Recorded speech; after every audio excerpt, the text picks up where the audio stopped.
Okay, if you turn to page 45 in your notes, I am going to go over how to find the rule for an exponential function, how to graph an exponential growth function and find the domain and range, and then how to transform a growth function.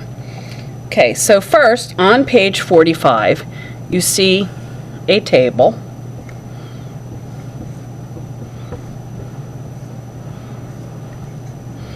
And they ask you to find the rule. Now, the first thing you do is you look and you see, is x changing by 1 each time? If it's changing by 1 each time, it's possible that it's an exponential function.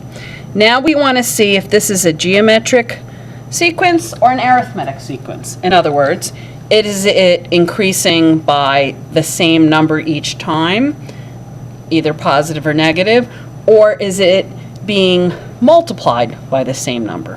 In this case, it's being multiplied, which means it's a geometric sequence, which also means that the combination of x increasing by 1 and this increasing by a constant multiple means that this is an exponential function.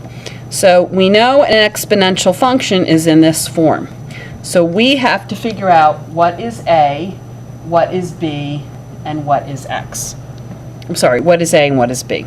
Now, b is your constant multiplier. So in this case, b is 4. A, in these simple functions, y equals ab to the x, not the more complex ones which you'll do in Algebra 2. When x is 0, b to the x becomes 1, therefore a is the same as y. So when x is 0, a is the same as y. So in this case, a equals -1. So that means my rule, if a is -1 and b is 4, y equals -1 times 4 to the x, or y equals -4 to the x. Okay, now that's number 1. Now number 2 asks you to graph this growth function. Now, in this case, a equals 1, b equals 4. Because b is greater than 1 and a is positive, we know this is a growth function. If b was in between 0 and 1 and a was positive, it would be a decay function. So, I'm going to pick some x values and derive some y values. Now we always pick -2, -1, 0, 1, 2. 4 to the -2 equals 1 over 4 squared, so in this case it's 1/16. 4 to the -1 equals 1 over 4 to the first, so this is 1/4. 4 to the 0 is 1, 4 to the 1 is 4, 4 squared is 16. So you will notice for a growth function, I am always, if you look at -2, if I did 4 to the -3, it would be 1 over 4 cubed. 4 to the -4 would be 1 over 4 to the 4th. So each time you get more and more negative, your denominator gets bigger and bigger and bigger, and thus your number gets smaller and smaller and smaller. So we're going to turn this over and graph this now. Okay. So when it's -2, it's 1/16. Don't worry about being exact, just put it very low. If it's 0, it's 1. 1 is 4, and 2 is 16, which is somewhere up there. So when we graph it, it looks like this. And this keeps getting closer and closer to 0, but will never reach 0.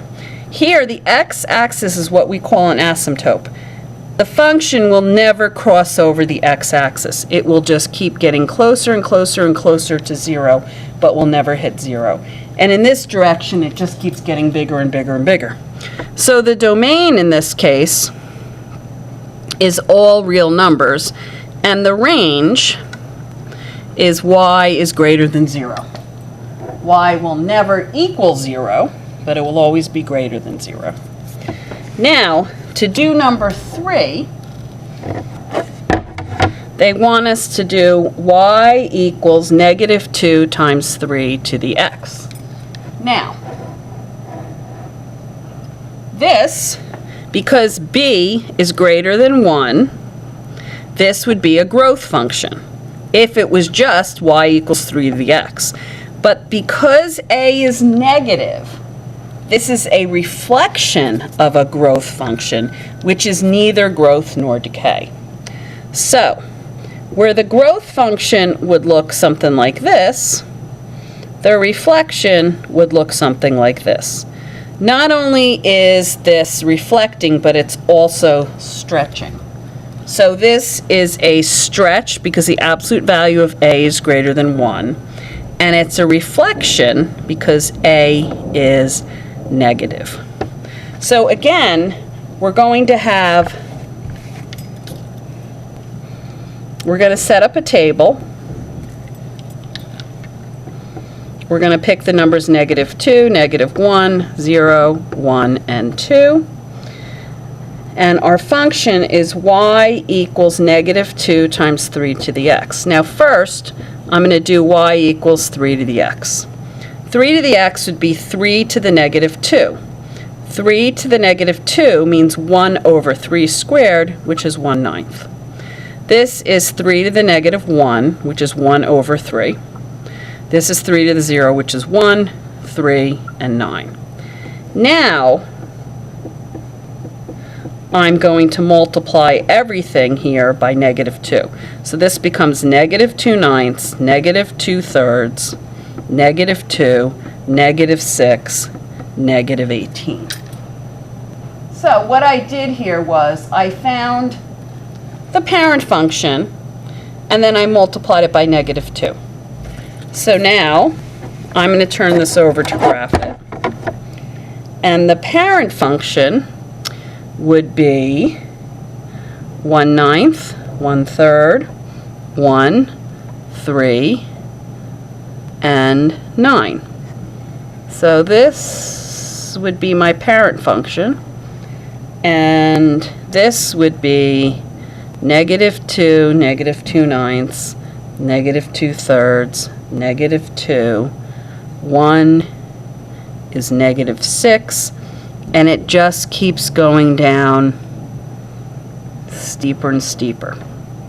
So this is neither growth nor decay. It's a reflection of a growth model. Okay. Here, this is a vertical stretch with reflection of a growth function. Because a is negative, it's a reflection. Because the absolute value of a is greater than 1, it's a stretch. Because b is greater than 1, normally it'd be growth, but when you reflect, it's neither growth nor decay. And so this is a vertical stretch with reflection. The domain is all real numbers. And the range down here, this range is y is less than 0. The parent function, the range is y is greater than